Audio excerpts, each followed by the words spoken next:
जय Hind. 12th class. चलिए इस वीडियो में अपन नया चैप्टर शुरुआत करने वाले हैं फर्स्ट चैप्टर की। तो फर्स्ट चैप्टर है हमारे पास, नाम है ठोस अवस्था। अध्याय 1 केमिस्ट्री का ठोस अवस्था। अध्याय 1 है ठोस अवस्था, सॉलिड स्टेट।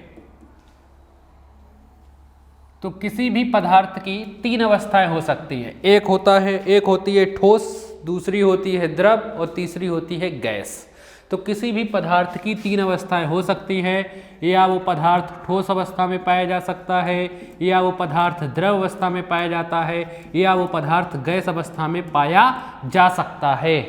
इसमें से आपने 2 अवस्थाएं, द्रव अवस्था और गैस अवस्था, ये 11th क्लास में देख ली है।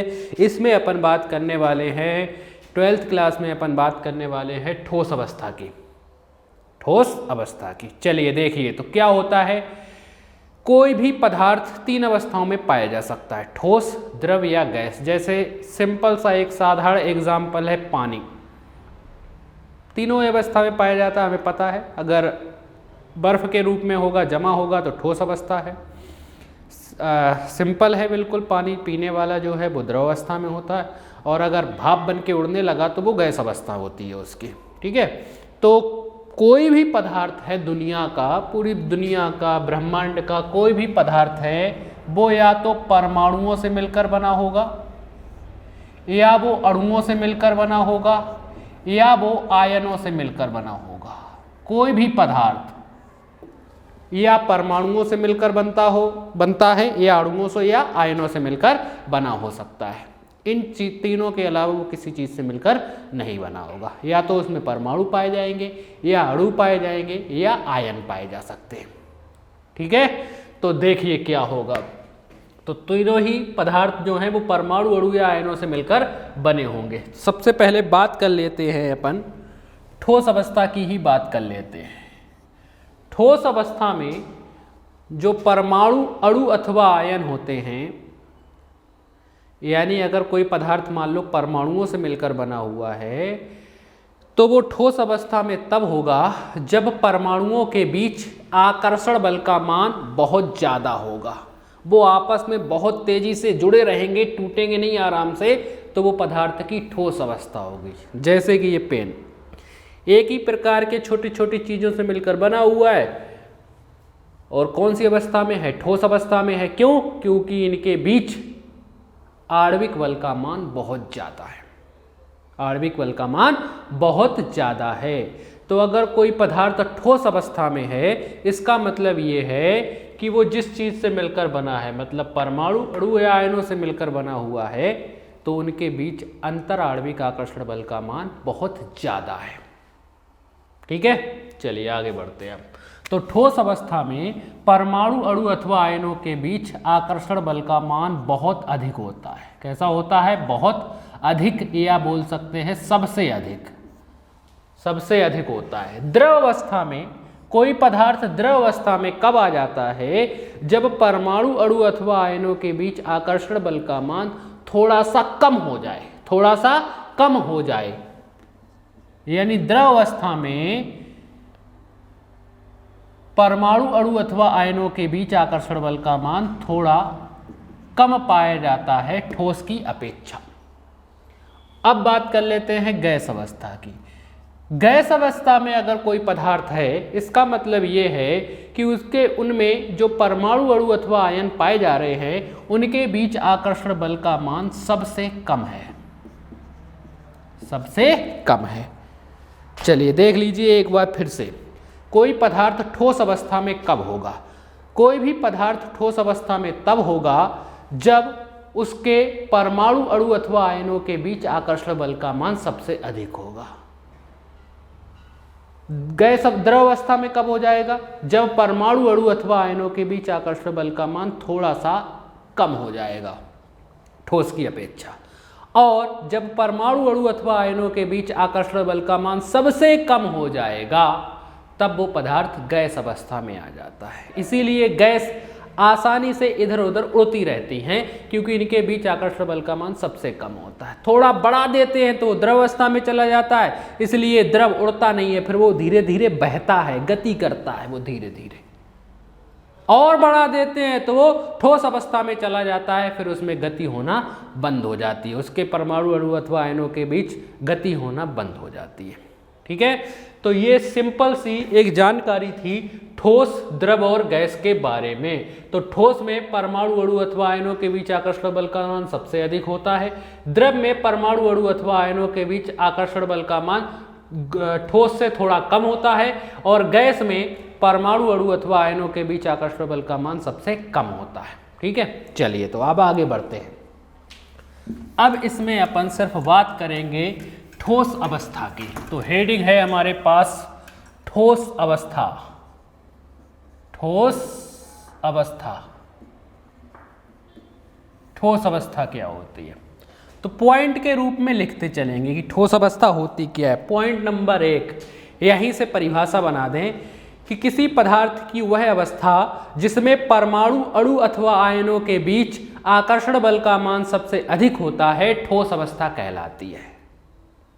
फिर से सुन लीजिए, किसी पदार्थ की वह अवस्था जिसमें परमाणु अणु अथवा आयनों के बीच आकर्षण बल का मान सबसे अधिक होता है, ठोस अवस्था कहलाती है। दूसरा पॉइंट, ठोसों का आकार एवं आयतन निश्चित होता है। ठोस का आकार एवं आयतन निश्चित होता है। ठीक है, तीसरा, तो इनके बीच परमाणु अणु अथवा आयनों के बीच आकर्षण बल का मान तो बहुत ज्यादा है।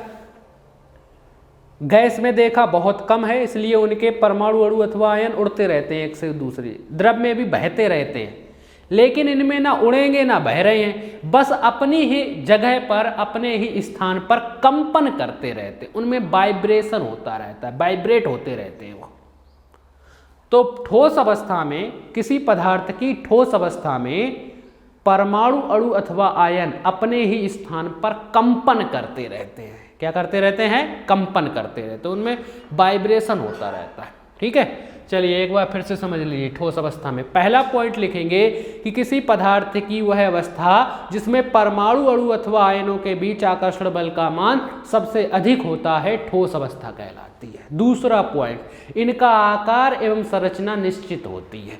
तीसरा पॉइंट, ठोस अवस्था में उपस्थित परमाणु अणु अथवा आयन अपने ही स्थान पर कंपन करते रहते हैं। ठीक है, ठोस अवस्था हो गई। अब बात करते हैं ठोस के प्रकार की। ठोस कितने प्रकार के होते हैं? ठोस के प्रकार, हेडिंग है ठोस के प्रकार। तो ठोस दो प्रकार के हैं हमारे पास। ठोस दो प्रकार के हैं। पहले कहलाते हैं क्रिस्टलीय ठोस, क्रिस्टलीय ठोस, और दूसरे कहलाते हैं अक्रिस्टलीय ठोस। अक्रिस्टलीय ठोस, पहले कहलाते हैं क्रिस्टलीय ठोस और दूसरे कहलाते हैं अक्रिस्टलीय ठोस। एक एक करके पढ़ेंगे दोनों को, दोनों में अंतर भी हो जाएगा साथ में, दोनों को एक एक करके पढ़ते हैं। सबसे पहले बात कर लेते हैं क्रिस्टलीय ठोस की। क्रिस्टलीय ठोस, हेडिंग डालेंगे क्रिस्टलीय ठोस, पॉइंट के रूप में पढ़ेंगे। पहला पॉइंट, चलिए सुनिए क्रिस्टलीय ठोस क्या होते हैं। वे ठोस जिसमें परमाणु अणु अथवा आयन एक निश्चित क्रम में व्यवस्थित रहते हैं, क्रिस्टलीय ठोस कहलाते हैं। वे ठोस जिसमें परमाणु अणु अथवा आयन एक निश्चित क्रम में व्यवस्थित रहते हैं, निश्चित क्रम में व्यवस्थित रहते हैं, क्रिस्टलीय ठोस कहलाते हैं। दूसरा पॉइंट, अब देखो इसमें परमाणु अणु अथवा आयन निश्चित क्रम में व्यवस्थित हैं, इसलिए इनकी संरचना को सरलता से परिभाषित किया जा सकता है। मतलब आप आसानी से बता सकते हो देखकर कि ये इनकी संरचना कैसी है। त्रिभुज के आकार के हैं, चतुर्भुज के आकार के हैं, घन के आकार के हैं, घनाभ के आयतन आकार के हैं, पिरामिड के आकार के हैं, किस आकार के हैं। ठीक है, तो दूसरा पॉइंट है इनमें कि इनका आकार एवं आयतन आकार एवं संरचना निश्चित होती है। यस, इनकी आकार एवं संरचना को सरलता से परिभाषित किया जा सकता है। इनके आकार और संरचना को सरलता से परिभाषित किया जा सकता है। तीसरा पॉइंट, तो सरलता से परिभाषित कर सकते हैं इनके आकार और संरचना को, सरलता से परिभाषित कर सकते हैं। ठीक है, इसमें देख लेते हैं तीसरा पॉइंट। अब क्रिस्टलीय ठोस जो होते हैं ये विषमदैशिक प्रकृति दर्शाते हैं, विषमदैशिक प्रकृति दर्शाते हैं। विषमदैशिक प्रकृति का मतलब ये है कि अगर इनमें दिशा परिवर्तन होगा, परमाणु अणु अथवा आयन जिनसे ये मिलकर बने हुए हैं, अगर उनकी अपन दिशा बदल देंगे तो इनके भौतिक गुणों में परिवर्तन हो जाएगा। क्यों? क्योंकि निश्चित क्रम में व्यवस्थित है। अपन ने एक की दिशा बदल गई, क्रम ही बदल गया, निश्चित क्रम था अनिश्चित क्रम हो गया, तो इनके आकार बदल जाएंगे, बहुत संरचना बदल जाएगी, कोण वगैरह जो पाएंगे वो बदल जाएंगे, तो हर एक चीज बदल जाएगी, यानी इनके भौतिक गुणों में परिवर्तन हो जाएगा। तो ये विषमदैशिक प्रकृति दर्शाते हैं, अर्थात दिशा परिवर्तन होने पर इनके भौतिक गुणों में परिवर्तन हो जाता है। चौथा पॉइंट, इनके क्वथनांक और गलनांक का मान अधिक होता है। क्वथनांक और गलनांक का मान अधिक होता है। पांचवा एग्जाम्पल लिख देंगे इसमें। एग्जाम्पल हीरा, देखिए कार्बन से मिलकर बना होता है ये हीरा, सभी हीरा हुआ, ग्रेफाइट हुआ, नमक हुआ आदि, ये इनके एग्जाम्पल हैं। सभी में परमाणु अणु अथवा आयन निश्चित क्रम में व्यवस्थित रहते हैं। अब अक्रिस्टलीय ठोस की बात कर ले। इसमें जो लिखा है बस इसका उल्टा करते चले जाओ, अक्रिस्टलीय ठोस बन जाएगा। पहला, इनमें पढ़ा था कि इनमें परमाणु अणु अथवा आयन एक निश्चित क्रम में व्यवस्थित होते हैं, तो बे ठोस जिसमें परमाणु अणु अथवा आयन एक निश्चित क्रम में व्यवस्थित नहीं रहते हैं अक्रिस्टलीय ठोस कहलाते हैं। दूसरा पॉइंट, अब देखिए इनमें परमाणु अणु अथवा आयन निश्चित क्रम में व्यवस्थित नहीं है, इसीलिए इनकी संरचना को सरलता से परिभाषित नहीं किया जा सकता है, बता नहीं सकते। ये टेढ़े मेढ़े होते हैं, जैसे एक पत्थर पड़ा हो टेढ़ा मेढ़ा, अपन उसकी संरचना भी नहीं बता सकते वो कैसा है। तो इसीलिए इनका आकार या संरचना, इनकी संरचना को सरलता से परिभाषित नहीं किया जा सकता है। तीसरा पॉइंट, दूसरा हो गया। तीसरा पॉइंट, ये समदैशिक प्रकृति दर्शाते हैं, समदैशिक प्रकृति दर्शाते हैं, अर्थात दिशा परिवर्तन होने पर इनके भौतिक गुणों में कोई परिवर्तन नहीं होता। भाई पहले से ही अनिश्चित क्रम में पड़े थे, फिर अपन इधर उधर कर दे तो क्या फर्क पड़ने वाला? कुछ भी फर्क नहीं पड़ने वाला। तो ये समदैशिक प्रकृति दर्शाते हैं, अर्थात दिशा परिवर्तन होने पर इसके भौतिक गुणों में कोई परिवर्तन नहीं होता है। चौथा पॉइंट, इनके क्वथनांक और गलनांक का मान कम होता है। पांचवा पॉइंट, एग्जाम्पल, एग्जाम्पल में लिख सकते हैं अपन कांच, रबर, प्लास्टिक, बहुलक, ये प्लास्टिक बहुलक ही तो है, बहुलक आदि। तो ये हो गए हमारे ठोस के प्रकार, एक क्रिस्टलीय दूसरा अक्रिस्टलीय, दोनों में अंतर भी हो गया साथ में, और दोनों एक साथ हो गए हमारे पास। ठीक है, समझ में आ गया होगा, आप देख लीजिए बस, इसका उल्टा उसमें लिख देंगे तो अक्रिस्टलीय ठोस हो जाएंगे। तो ये हो गए हमारे पास ठोस के प्रकार, क्रिस्टलीय और अक्रिस्टलीय ठोस। अब आगे और बढ़ते हैं। अब फिर से ठोस के प्रकार, हेडिंग डालेंगे फिर से ठोस के प्रकार, लेकिन अब पढ़ेंगे अंतर आणविक बलों के आधार पर। हेडिंग डालेंगे ठोस के प्रकार और ब्रैकेट में लिखेंगे अंतर आणविक बलों के आधार पर, बलों के आधार पर मतलब उनके बीच में कौन से बल पाए जाएंगे। अभी बताया कोई भी ठोस परमाणु अणु अथवा आयनों से मिलकर बना होता है, तो ठोस के प्रकार, लेकिन अब किसके आधार पर? अंतर आणविक बलों के आधार पर। चलिए देखिए, पहला है आयनिक ठोस, नाम से ही समझ में आ रहा, आयनिक ठोस का मतलब है आयनों से मिलकर बना हुआ है। तो वह ठोस जो आयनों से मिलकर बना होता है, या बे ठोस जो आयनों से मिलकर, एक होते हैं धनायन और एक होते हैं ऋणायन, तो बे ठोस जो आयनों से मिलकर बने होते हैं आयनिक ठोस कहलाते हैं, और इनके बीच में प्रबल आयनिक बल कार्य करते हैं, आयनिक बल कार्य करते हैं। नाम से ही समझ में आ रहा है। इनकी संरचनात्मक मूल इकाई, संरचनात्मक मूल इकाई का मतलब है जिनसे मिलकर बने हैं, तो आयनों से मिलकर बने हैं। तो बे ठोस जो आयनों से मिलकर बने होते हैं और जिनमें आयनों के बीच में कौन से बल? आयनिक बल कार्य करते हैं, आयनिक ठोस कहलाते हैं। एग्जाम्पल, नमक, सोडियम क्लोराइड, सोडियम पर धन आयन, क्लोराइड पर ऋण आयन होता है। जिंक सल्फाइड, पोटेशियम क्लोराइड आदि, बहुत सारे लिख सकते हैं अपन ऐसे। ठीक है, तो ये हो गए आयनिक ठोस। दूसरे, आयनिक के बाद अब देख लेते हैं आणविक ठोस। आणविक ठोस नाम से ही समझ में आ रहा, आणविक मतलब अणु से मिलकर बने होंगे। तो बेठोस जो अणुओं से मिलकर बने होते हैं, बेठोस जो अणुओं से मिलकर बने होते हैं आणविक ठोस कहलाते हैं, और अणुओं के बीच में पाए जाते हैं वान डर वाल्स वल। वैज्ञानिक थे, उन्होंने बताया था, उन्हीं के नाम पर है वान डर वाल्स वल। तो बेठोस जो अणुओं से मिलकर बने होते हैं और जिनमें अणुओं के बीच प्रबल वान डर वाल्स बल पाए जाते हैं आणविक ठोस कहलाते हैं। एग्जाम्पल के लिए आयोडीन, देखिए अणु है आयोडीन, ऐसे ही लिखा जाता है आयोडीन। आयोडीन हुआ ठोस कार्बन डाइऑक्साइड हो गई, ठोस CO2 हो गई, बर्फ हो गई आदि। तो ये हो गए आणविक ठोस। ठीक है, तीसरा परमाणविक ठोस। परमाणविक ठोस या इनका दूसरा नाम भी है सहसंयोजी ठोस। सहसंयोजी ठोस, परमाणविक ठोस या सहसंयोजी ठोस, नाम से ही समझ में आ रहा है। परमाणविक मतलब परमाणुओं से मिलकर बने होंगे, बेठोस जो परमाणुओं से मिलकर बने होते हैं और जिनमें परमाणुओं के बीच में सहसंयोजी बल कार्य करते हैं, इसीलिए तो नाम पड़ा सहसंयोजी ठोस।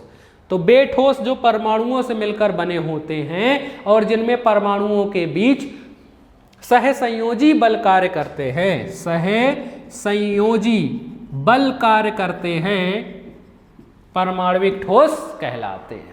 चूंकि इनमें सहसंयोजी बल कार्य करते हैं, यही कारण है कि इन्हें सहसंयोजी ठोस भी कहा जाता है। ठीक है, तो परमाणविक ठोस नाम से ही समझ में आ रहा है, परमाणुओं से मिलकर बने होंगे। तो बेठोस जो परमाणुओं से मिलकर बने होते हैं और जिनमें परमाणुओं के बीच सहसंयोजी बल कार्य करते हैं, परमाणविक ठोस कहलाते हैं। चूंकि इनमें सहसंयोजी बल कार्य करते हैं परमाणुओं के बीच, इसीलिए इन्हें सहसंयोजी ठोस भी कहा जाता है। एग्जाम्पल के लिए परमाणुओं से मिलकर बना हुआ हीरा, कार्बन के एक ही, कार्बन के बहुत सारे परमाणुओं से मिलकर बना होता है हीरा, संरचना देखी होगी 11वीं क्लास में। ग्रेफाइट आदि। ठीक है, ये भी कार्बन से मिलकर बना हुआ है। तीसरे के बाद चौथा है हमारे पास धात्विक ठोस। नाम से ही समझ में आ रहा है, धात्विक ठोस ये धातु परमाणुओं से मिलकर बने होते हैं। किससे?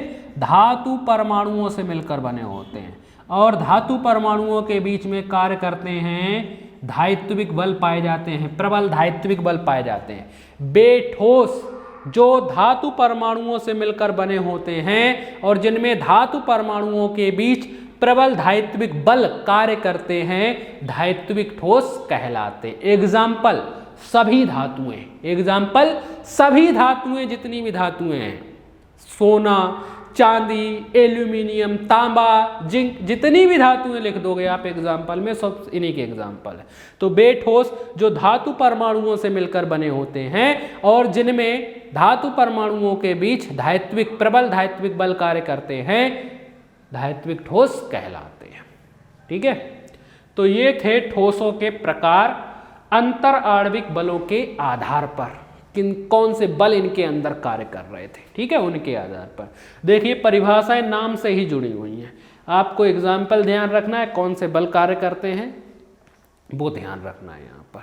ठीक है, तो ये हो गए ठोस के प्रकार। अब कुछ चीजें देख लेते हैं विशेष में, जैसे परमाणविक ठोस या सहसंयोजी ठोस। परमाणविक ठोस या सहसंयोजी ठोस जो होते हैं ये विद्युत के कुचालक होते हैं, विद्युत के कुचालक होते हैं। लिखा है हीरा, लेकिन ग्रेफाइट एक अपवाद है। ग्रेफाइट की छड़ें इलेक्ट्रोडों के रूप में उपयोग में लाई जाती है, इसमें विद्युत धारा प्रवाहित होती है। वैसे ये विद्युत के कुचालक होते हैं परमाणु ठोस। दूसरा आयनिक ठोस की बात कर लें। आयनिक ठोस जो होते हैं ये अपनी गलित अवस्था में, मतलब जलीय विलयन में, गलित अवस्था या जलीय विलयन में विद्युत के सुचालक होते हैं। आराम से इसमें विद्युत धारा प्रवाहित की जा सकती है, इसीलिए आयनिक ठोसों का उपयोग विद्युत अपघट्ट की तरह किया जाता है। ठीक है, चलिए तो ये था पहला वीडियो अध्याय 1 का यहाँ तक मेरे ख्याल से आप लोगों को समझ में आ गया होगा। ठीक है, तो इसमें अपन ने बेसिक से स्टार्ट किया हुआ है, बिल्कुल ठोस अवस्था के बारे में।